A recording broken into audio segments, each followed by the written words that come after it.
In this video, I am going to build a Bollinger Band trading strategy and combine it with the RSI and then back test it to show you exactly how well it does.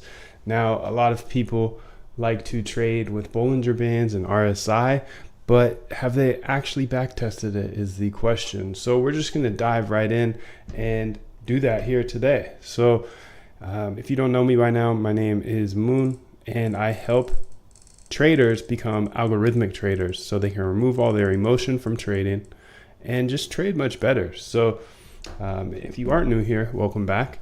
And yeah, I've already kind of explained what we're building today, but let's go ahead and ask ChatGPT about it. Let's go ahead and just copy this over and say, tell me about this. Tell me about this strategy. Now it's not going to give us the exact strategy, but if you're not familiar with Bollinger Bands and how they work, maybe it'll give us information on that. So let's go ahead and see. The Bollinger Band and RSI trading strategy is a technical analysis-based approach that combines the use of two popular indicators, Bollinger Bands and Relative Strength Index, which is the RSI.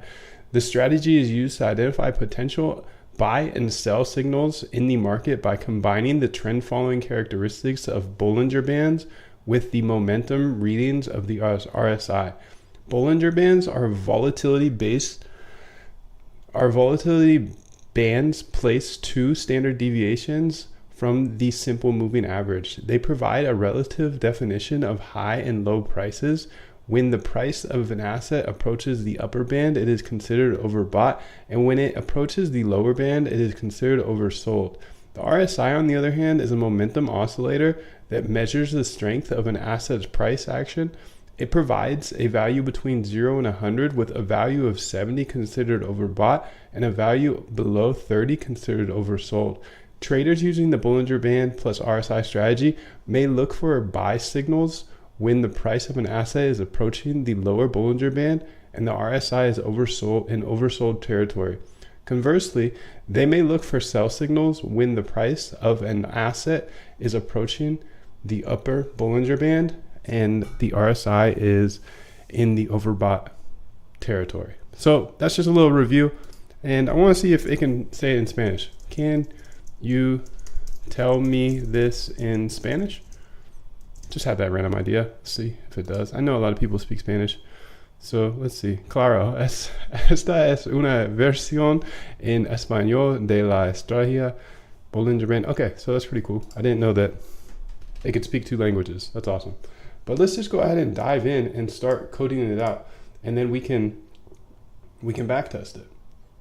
So I have a file here called bull RSI, and essentially we're going to say back testing or building an algo to trade Bollinger Bands and RSI. And I know you can't see that very well, so let's go ahead and make it bigger. And then back testing. Because we want to back test it to make sure that it worked in the past before we go ahead and see if it works in the future. Now, I know I'm going to go super fast in this video, so if you ever need step-by-step instructions, you can join the bootcamp. I teach you from zero to algo trader. If you have a strategy that you're trying to put into an algorithm, or you're just trying to learn how to be an algo trader, this is the camp for you. I go over 7 different algorithms. You get access to all the code, and I'll even put this code in there as well. So let's go ahead and just start coding this out. The first thing we're going to need to do is write out the strategy. So what I'm going to do here is import the necessary imports first, and let's go ahead and do that. We're going to need from data set import star, all of it. And I think that's probably good for now. And we'll go ahead and just start building out this strategy as a class, and then we'll bring it into our back tester. So we'll go ahead and say class bull RSI, and then we'll pass in strategy.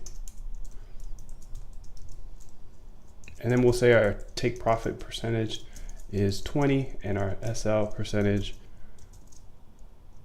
is 5. And then we'll say the RSI exits equal, I think I can make this one bigger for you so you can see it even better. Let me know if that's a good size for you. And then I'll say 25 and 75. Those will be our RSI exits. So when it gets to that point, and then we want to say definite self.rsi equals self.i, and pass in the RSI here and pass in the data df, which we don't have yet, but we will get. And let's say self.bbands equals self.i, and then we'll pass in the bbands, which we need to get as well. And we'll get those from the indicators page. So after this, I will build an indicators page, and def.next will say index equals length self.rsi and then -1. And let's go ahead and start working on these two things. I need to put a self here actually. Self dot. And I think we'll put these inside of an indicators file. So let's go ahead and make that indicators file. I actually probably have it already, but we will, let's go ahead. We'll just put it in that same file. So if you've seen my other videos, you know, I make videos like this all the time. This is actually me doing my day-to-day work. So you can see I already have an indicator for trend lines and whatnot. We're not going to use that for this one. We're going to make the RSI just like they said right there. Well, actually, it's not going to be that. It's going to be length equals none.